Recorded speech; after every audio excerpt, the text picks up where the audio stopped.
32वां अध्याय सुरेश्वर आख्यान एवं शिव अवतार वर्णन। नंदीश्वर बोले, हे तात, अब परमात्मा शिव के उस अवतार को कहता हूँ जो सुरेश्वर नामक धौम्य के बड़े भाई सुखदायक हुआ था। ध्यान देकर सुनो।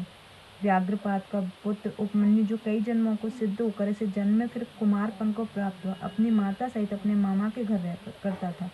देववश वह बड़ा दरिद्र हो गया। उसने अपने मामा के घर में बहुत थोड़ा सा दूध पीने को मिलता था, जिसकी उसकी दूध की इच्छा बनी रहती थी। एक बारंबार अपनी माता से दूध मांगता, परंतु माता के पास दूध कहाँ। दरिद्रता से पूर्ण तपस्वी ने माता के घर में भीतर प्रवेश कर एक उपाय विचारा। कणों के बीनने से जो बीज मिले थे इकट्ठे किए, बीजों को पीसकर उसने जल में मिलाकर कृत्रिम दूध बालक को पिलाती पालन करती। एक दिन उस बालक ने माता से कहा, यह दूध नहीं है, और रोने लगा। तब अपने पुत्र को उस रोने से कमल के समान मुख वाली उसकी माता अपने हाथों से उसके नेत्र को पोंछने और कहने लगी, हम वनवासियों के पास दूध कहाँ है? शंकर जी की कृपा के बिना दूध नहीं मिलता। हे पुत्र, पूर्व जन्म में शंकर जी के उद्देश्य से जैसा कर्म किया है वैसा ही फल प्राप्त होता है। तब अपनी माता के ऐसे वचनों को सुनकर मातृवत्सल तथा शोकाकुल व्याघ्रपात का पुत्र बोला, माँ शोक न कर। यदि भगवान शंकर कल्याण करने वाले हैं तो मैं कल्याण ही होगा। यदि महादेव जी कहीं हैं तो शीघ्र यहाँ देर से दूध देंगे। मैं उनकी कृपा के लिए साधना करूंगा। शंकर जी मेरा कल्याण करेंगे। ऐसा कह वह बालक अपनी माता को प्रणाम कर विदा हो तप करने चला गया। उसने हिमालय पर जाकर ओम नमः शिवाय इस पंचाधारी मंत्र को जपते हुए शिव जी का पूजन रूप परम तप करना आरंभ किया।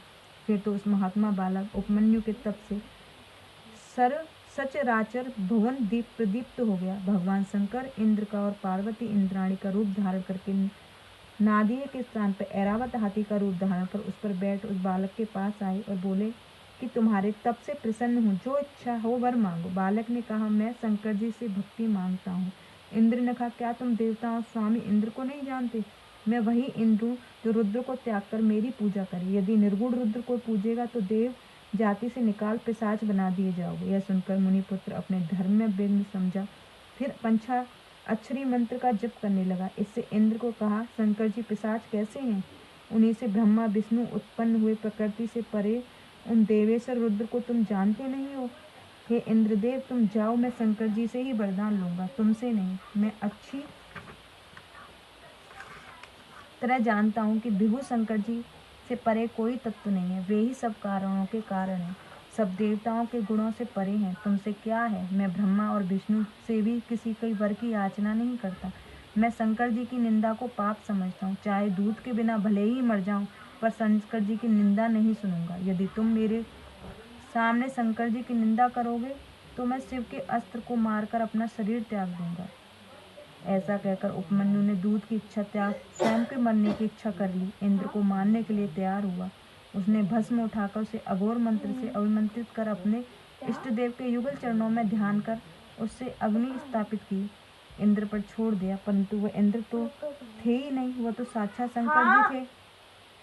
शंकर जी ने तत्काल प्रत्यक्ष उस ब्राह्मण को दर्शन दिया और हजारों दूध दही के समुद्र भक्ष्य और भोज्य पदार्थों के समूह उसे दिखाते पार्वती सहित बैल पर बैठ गणों सहित त्रिशूल आदि सुंदर अस्त्रों से शोभित अपना रूप दिखाया। आकाश में दुंदुभी बजने लगी और फूलों की वर्षा हुई। ब्रह्मा विष्णु इंद्र आदि देवता से दिशाएं व्याप्त हो गई। यह देख उपमन्यु शिव जी के दंडवत करता हुआ पृथ्वी पर लेट गया।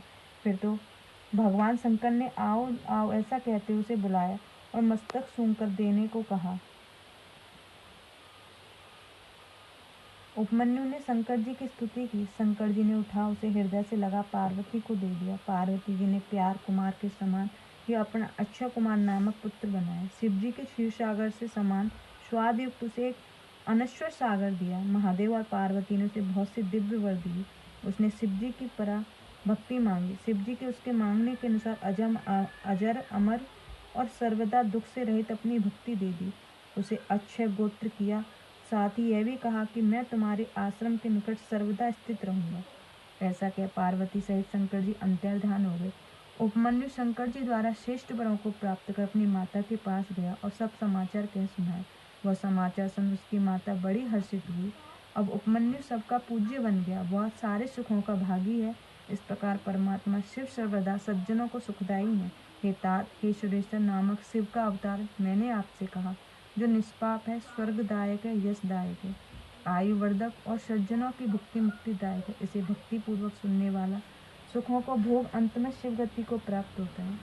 तो शिव महापुराण का तृतीय शतरुद्रता का 32वां अध्याय समाप्त।